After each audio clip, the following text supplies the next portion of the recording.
Bonjour à tous, au menu Race Milan au volant d'un proto de 760 chevaux, des Volvo Royal et le Grand Prix de F1 de Valence, mais avant cela un anniversaire, celui d'Alfa Romeo.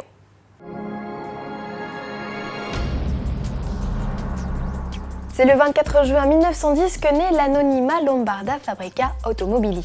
Alfa conçoit son premier véhicule en 1911. Malgré le succès de cette voiture capable d'atteindre les 100 km/h, la société fait faillite en 1915.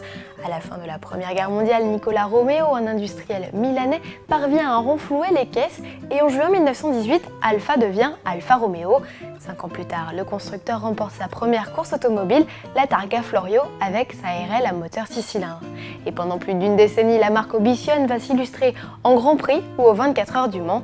Mais en 1933, c'est la rechute. Comme à ses débuts, pour s'en sortir, la société va produire des moteurs d'avions et de camions pour l'armée. Ce n'est qu'en 1950 et le lancement en série de la berline 1900 que les chiffres redécollent. Et alors là, en moins de 10 ans, Alfa devient le deuxième constructeur national. Mais conflits sociaux, baisse de qualité terniront l'image de la marque. Affaiblie, elle est rachetée en 1986 par Fiat, son principal rival. Les modèles phares comme la 156 ou la 8C Competition contribuent aujourd'hui à sa superbe. Vous êtes alphiste et vous souhaitez participer à un événement commémoratif de Milan, au Mans Classique en passant par Montlhéry, retrouvez le programme complet des festivités à la fin de ce journal. De l'action à présent avec le teaser du prochain défi de Race Milan.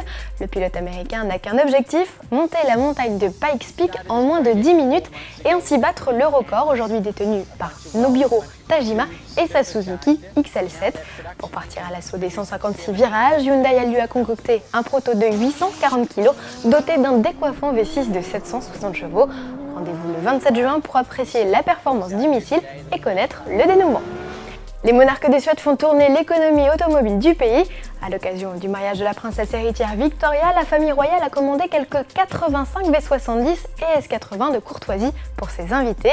Les modèles tous dotés du label écologique Drivey ont reçu un traitement spécifique. Outre une livrée blanche, des insignes royaux ont été placés sur la carrosserie et sur les sièges. Enfin, la princesse, protocole oblige, a dû opter pour la traditionnelle calèche.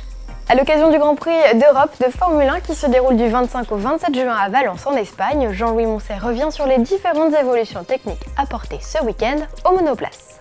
Ces modifications, elles sont simples, elles vont imiter la Red Bull Renault RB6, à savoir avoir des échappements qui soufflent très bas vers le sol.